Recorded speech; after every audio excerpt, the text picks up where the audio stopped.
Unlock the secrets to navigating those notorious fees. Don't miss out on reclaiming your travel funds. If you clicked on this explainer today, you're probably looking for a tutorial on mastering the art of canceling your Spirit Airlines flight for credit. Getting your hard-earned money back. Well, buckle up because I've got a massive breaking plot twist for you. Everything you thought you knew about managing a Spirit itinerary, yeah, you can just throw that right out the window. Okay, let's dive into this. Because we're looking at a situation that's way, way more severe than a simple schedule change. As of 3 a.m. Eastern Time on May 2nd, 2026, Spirit Airlines has completely liquidated. They have ceased all operations. That official quote you're seeing from the Pay Later Travel Help Center, it is absolutely not an exaggeration. The airline is grounded, literally forever. So in this explainer, we're going to break down exactly what this means for your stranded travel funds. We'll take a look back at those incredibly strict cancellation policies you used to face and unpack the timeline of how America's most famous budget airline completely collapsed. Right. So to understand how we got to this point of total liquidation, we kind of have to understand the sheer machine that was Spirit Airlines. They were the pioneers of the ultra low-cost carrier, or ULCC model here in the US. This whole concept, which was championed by their former CEO, Ben Valdanza, back in the mid-2000s, was wildly controversial. I mean, they offered a bare-bones base fare, sometimes literally just a few bucks, but they supplemented that by charging you for pretty much every single extra service. Carry-on bags, seat assignments, honestly, even printing your boarding pass at the airport came with a price tag. It made them famous for sure, and they expanded like crazy by attracting price-conscious vacationers.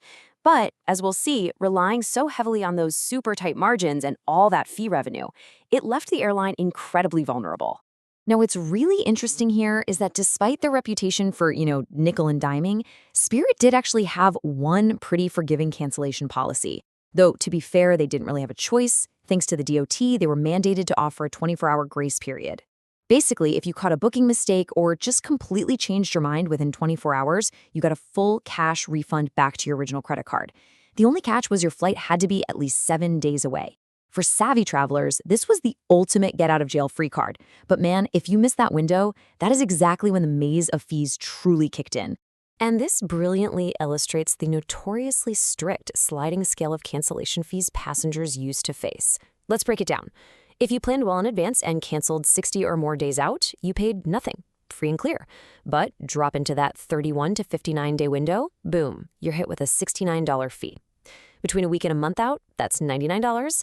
And if an emergency struck within 6 days of your flight, Spirit charged a massive $119 cancellation fee per passenger.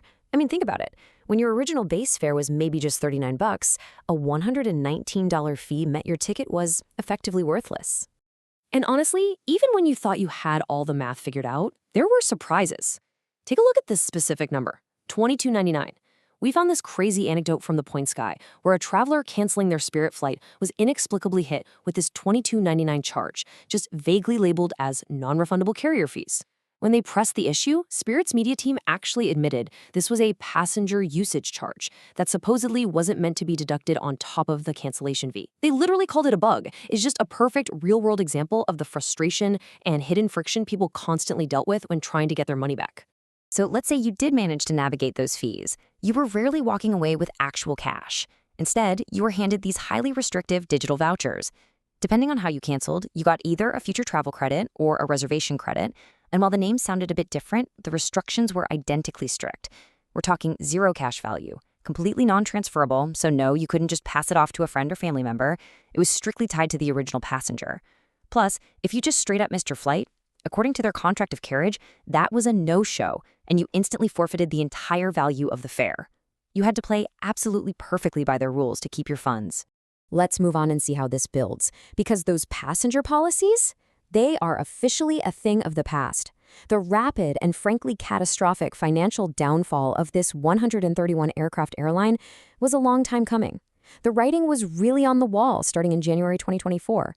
That's when a federal judge blocked a multi-billion-dollar acquisition by JetBlue. Without that massive lifeline, a financially weakened Spirit had to file for Chapter 11 bankruptcy in November 2024. Now, they did restructure and briefly emerged, but the bleeding just didn't stop. They filed for Chapter 11 a second time in August 2025. And finally, after burning through all their cash, total liquidation hit in May 2026. So what does this all mean? What actually broke the model? Well, the sources outline a perfect storm of macroeconomic and political factors. First up, that blocked JetBlue merger under the Biden administration's DOJ left Spirit saddled with mounting debt that they just couldn't service. Second, legacy carriers, think Delta and United, they aggressively expanded their basic economy fares, which totally eroded Spirit's core price advantage. But the final fatal blow, that came in early 2026. The 2026 Iran war caused a massive, sudden spike in global jet fuel prices. Spirit's razor-thin, ultra-low-cost margins just couldn't absorb fuel costs like that. As a total last resort, they entered bailout negotiations with the second Trump administration. But those talks failed in late April, and literally within days, the airline was grounded. Okay, listen closely. If you're watching this right now because you are holding a ticket for a Spirit flight, take a deep breath. We've got you covered. Here is exactly what you need to do to avoid the common mistakes travelers are making right now. Step 1, do not go to the airport. I repeat, do not go. Your flight does not exist, and there are literally no Spirit ticket agents there to help you. Step 2, if you booked directly through the Spirit website or app, just wait. The airline has stated that automatic refunds will be processed directly back to your original payment method. Step 3, if you used a third-party site like Expedia or Priceline, those are subject to entirely separate refund processes. You've got to contact that specific platform immediately to get your refund started. Now, if you need to salvage your immediate travel plans, there is some good news. The wider aviation industry is actually stepping in to help out. You should absolutely be seeking out discounted rescue fares. Competing airlines are offering these reduced rates specifically for stranded Spirit passengers who just need to get home or save their vacations.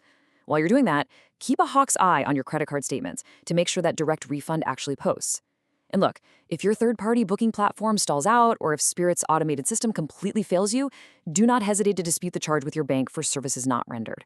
You have federal consumer protections on your side here, so definitely use them. Just remember, airline policies and responses are shifting rapidly, so always verify the latest info directly. So the crucial point is this. We have just witnessed the sudden death of an aviation pioneer that fundamentally changed how Americans fly. Love them or hate them, Spirit Airlines forced every major carrier to unbundle their fares and actually compete on price. But with their planes literally being hauled off to long-term storage right now, there is a massive vacuum opening up in the market. As we navigate reclaiming our funds from this historic collapse, it leaves us with a really provocative question. With the original ultra-low-cost giant liquidated by high fuel costs and fierce competition, will everyday travelers ever see a $19 flight again? Let that sink in.